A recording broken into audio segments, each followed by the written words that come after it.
Hey everyone, this is Sam and welcome back to the 2K Lab channel. Today we'll be showing you guys the best approach and method for you to use to set screens effectively on and off the ball. And helping us to demonstrate will be our favorite big man Type, and he's also going to show us how to roll, force rotations, and make reads of all the screens you set. So please consider showing Type and me some love by heading over to the Raptors Uprising Gaming channel. You can search for Raptors GC on YouTube or find the link we have in the description below. You can head to that channel and you can find much more videos of me and Type breaking down the game.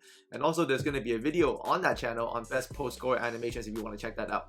So without further delay, I'm going to let Type and Harris take over, and Type's going to break down to you how to set screens effectively.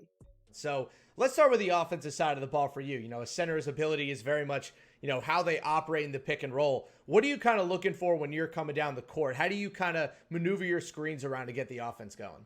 My main focus is getting my guard open, getting the guy with the ball open every time I come down the court.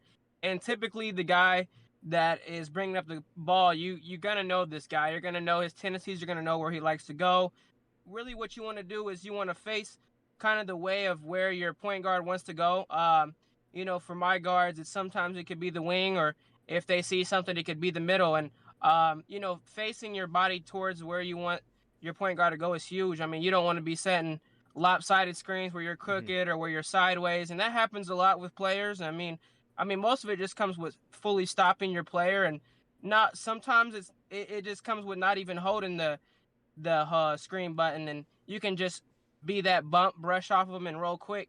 Because, some people are going to be anticipating the hedge, and as you see on the clip right there, some guy hedged over and the guy gets the three in the corner. So a lot of these clips that you're seeing on the screen are not only are they good screens, but they're getting the offense moving. They're getting the offense going. They're making sure something's going to be open. And, sometimes you're not always looking to get the point guard open, but you want shots to open around him. So setting a good screen can open up a corner shot or can open up the defense for a slip. So what's your take on it? Do you use brick wall, or is there it's kind of still that levels to screening?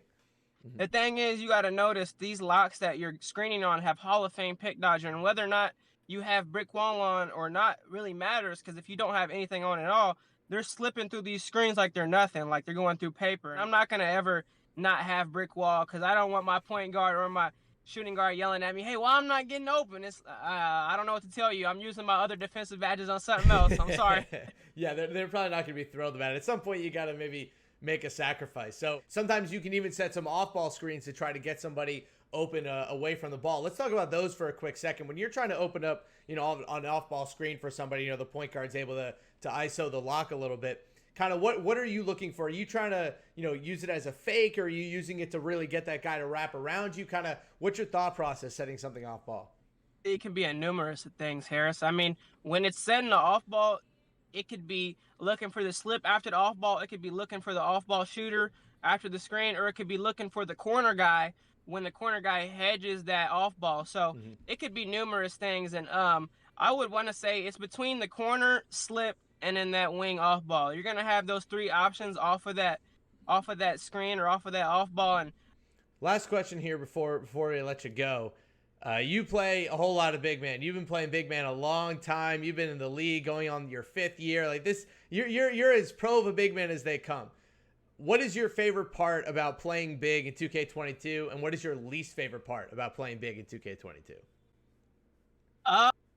Say my favorite part of playing big in 2K22 is the way you can control the defense. I will say this year that 2K22 and NBA 2K did a great job of adding new defensive features, and the way that defenders can move their bodies and necessarily not get out the play. And I kind of like the paint defense, and a lot of people are going to say they don't like it. I mean, I have my pros and cons with the paint defense. I mean, there's a lot of stuff that I like to do in the paint, and I feel like it helps me score more when guys are jumping and they're not able to recover. So, I mean, you're going to get a lot of complaints on interior defense, but I feel like overall my favorite is controlling the defense. And the things that I don't like are guarding the left and right from the point guard. There you go. Being a center, it is tough. It's tough to move around, and there's times where I don't want to get off the pick and roll.